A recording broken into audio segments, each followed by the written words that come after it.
नमस्कार, आप देख रहे हैं दिल्ली ग्लो न्यूज और मैं हूं आपके साथ सपना। चलिए रुक कर लेते हैं आज की बड़ी खबरों की ओर। राष्ट्रीय जन चेतना न्यास जोधपुर द्वारा श्रद्धेय बाबा साहब डॉक्टर भीमराव अंबेडकर जयंती पूर्व संध्या पर मारवाड़ इंटरनेशनल सेंटर जोधपुर में संगोष्ठी का आयोजन किया गया। कार्यक्रम का प्रारंभ अतिथियों द्वारा बाबा साहब और मां भारती के चित्र के समक्ष दीप प्रज्वलन कर किया गया। मुख्य अतिथि डॉक्टर मोहन मकवाना ने शिक्षा का अलख जगाने पर जोर दिया। उन्होंने बताया कि शिक्षा द्वारा ही राष्ट्र का विकास संभव है। मुख्य वक्ता निम्माराम क्षेत्रीय प्रचारक राजस्थान ने कहा, बाबा साहब के जीवनी के प्रसंगों से प्रेरणा लेनी चाहिए। उनके विचार दर्शन और चिंतन द्वारा रूढ़िवाद का विरोध किया। जन जन तक उनकी भावनाएं पहुंचाना ही हमारा उद्देश्य है। 5 जन्य के विशेष अंक में बाबा साहब की जीवनी के प्रमुख संस्मरण है। धनंजय फिर ने बाबा साहब की जीवनी लिखी और उनके समग्र जीवन को समाज तक पहुंचाने के लिए संगोष्ठियों का आयोजन होता रहना चाहिए, जिससे सद्भाव सामाजिक समरसता का संचार प्रबुद्ध जनों में हो सके। बाबा साहब किसी को शत्रु नहीं मानते थे, विद्रोही नहीं बने। उन्होंने समाज के हर वर्ग को विकसित कर समानता और सामाजिक समरसता पर जोर दिया। बाबा साहब के शिक्षक कृष्णा पुलस्कर ने उन्हें गौतम बुद्ध की पुस्तक दी। बाबा साहब के विद्यार्थी काल में सभी समाज के प्रमुख व्यक्तियों का योगदान रहा। उन्हें जब जाति आधार पर घर से बाहर निकाल दिया गया, तब उन्होंने संकल्प लिया कि अब से मैं संपूर्ण जीवन वंचित शोषित समाज के लिए जीऊंगा। नासिक कलीराम मंदिर प्रवेश हेतु आंदोलन किया। 1935 में उन्होंने घोषणा की कि हिंदू के जन्म के रूप में जन्मा हूं और पर हिंदू के रूप में मरूंगा नहीं। 21 वर्ष बाद उन्होंने बौद्ध धर्म ग्रहण किया।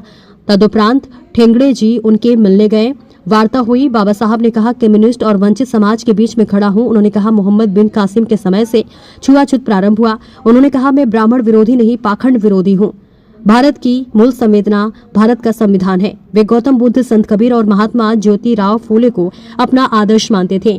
प्रेम, करुणा, समरसता के गुणों का समावेश ही उन्होंने संविधान में किया। मूल भारत का भाव, विचार, परंपरा भारत के संविधान में है। संविधान में अधिकार और कर्तव्य का समावेश है। वे समाजशास्त्र, अर्थशास्त्र, राजनीति और विभिन्न विषयों के जानकार थे। पूरे संघ शिक्षा वर्ग 1939 में बाबा साहब आए। 500 शिक्षार्थी थे।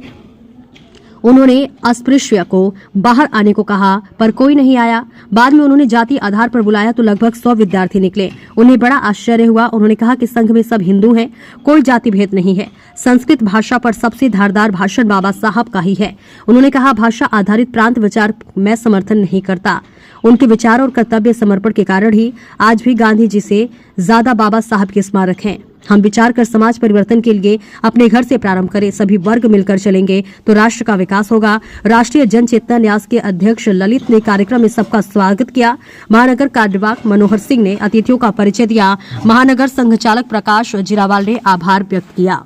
जयंती के पूर्व संध्या पर आयोजित की गई, जिसके अंदर बाबा साहब के मूल विचार, उनका संघर्ष, उनके जीवन कहानी और उनके भारत के योगदान के अंदर खासतौर से संविधान निर्माता के रूप में और उनकी जो जीवन गाथा है वो पूरे दर्शकों के सामने बताई गई तथा उनके बताए गए मार्ग पे उनके हिसाब से मार्ग जो बताए गए उनके हिसाब से चलने के लिए तथा आधुनिक भारत के लिए सब समरसता एवं क्षमता के अनुसार जो समय की जरूरत है उसके हिसाब से वक्ताओं